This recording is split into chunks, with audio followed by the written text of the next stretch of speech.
why don't we just start with you introducing yourself for the audience today, and a little bit about your background again. Sure.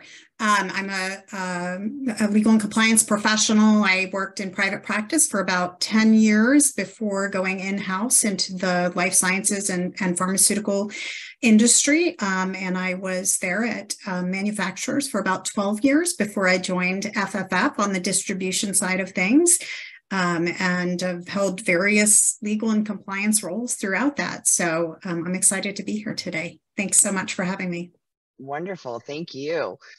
So I know you defined this yesterday, but for the audience today, can you define diversity? What's your view of that? Yeah, I think, there's so many aspects to diversity. It's really multifaceted, and we hear a lot about racial and ethnic diversity and gender diversity, and those are really critical. But I think we also need to make sure that we're including other types of diversity when we think about, bringing people together, trying to get new ideas. There's diversity of thought, there's diversity of experience, and just thinking about that when you bring a team together or when you're hiring, I think it is really very important. And then since we're talking about mental health today, the inclusion aspect, I think, of diversity is really important, making sure that people who are diverse feel like they can be their authentic selves when they are at work. Absolutely, absolutely. Well, what about the importance of women's voice in business, very specifically in the healthcare setting? Well, as I mentioned, kind of when you bring together that diverse group, I think you get better ideas. You have a better end result. And, the reality is, at least in this country, women make 80% of the healthcare decisions. And so, that's not just for them, that's for their families, whether that's children or partners, aging parents. They really are the true consumer here. And so, hearing their voices, understanding what they want, what they think would be helpful, what they need, to me is really the bottom line. You can't ignore women in this area because they're the ones who are going to be making all the decisions. Absolutely. And I learned a lot about this from you yesterday, but could you also share again some of those the areas of women's health that need more attention?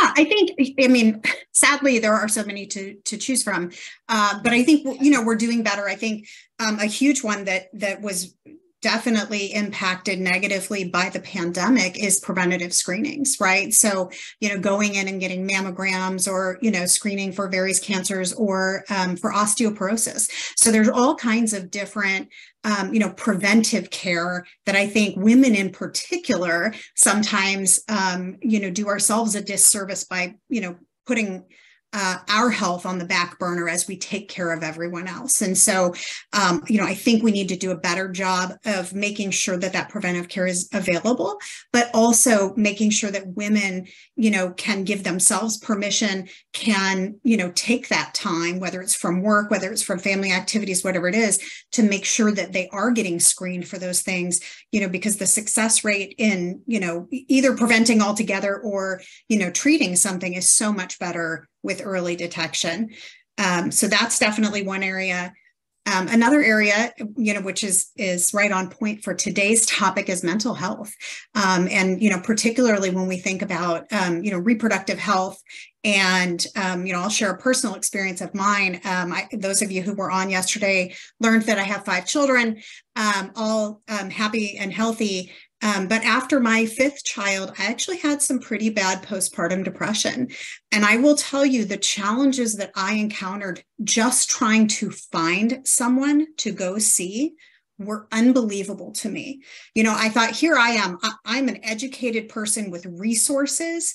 I went to my OBGYN. I went to my pediatrician. When I took my child in for their first visit to say, hey, do you have anyone you recommend? I reached out to all kinds of places, and, the referrals I was getting, I'd call and they'd say, we can get you in 5 weeks. That's not okay. So we need to do a better job of making sure that women's health is prioritized. They do so much to hold our society together. They're the glue. We need to make sure we take care of them. Absolutely. And I think that's probably an all too familiar story. So thank you for sharing that personal perspective on that as well. So just as we wrap this up, what would you say, or what would your recommendation be on how women can maybe start to prioritize their health more, or just even be heard? I think first of all, you do have to prioritize in the same way that you prioritize the other things that are in your life, right? So if you've got, your to-do list of things that you need to take care of, you need to write those down on there, make them something that you need to check off, schedule your mammogram, go see the doctor, go see the dentist, whatever that particular thing is.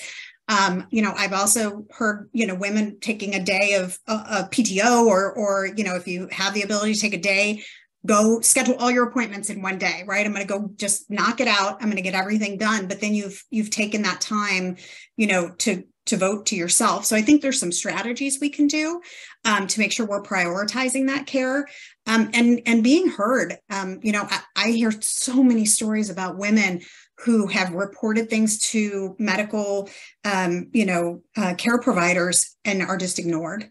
And it's really unfortunate. I think we just have to make sure we continue to use our voices and we speak up.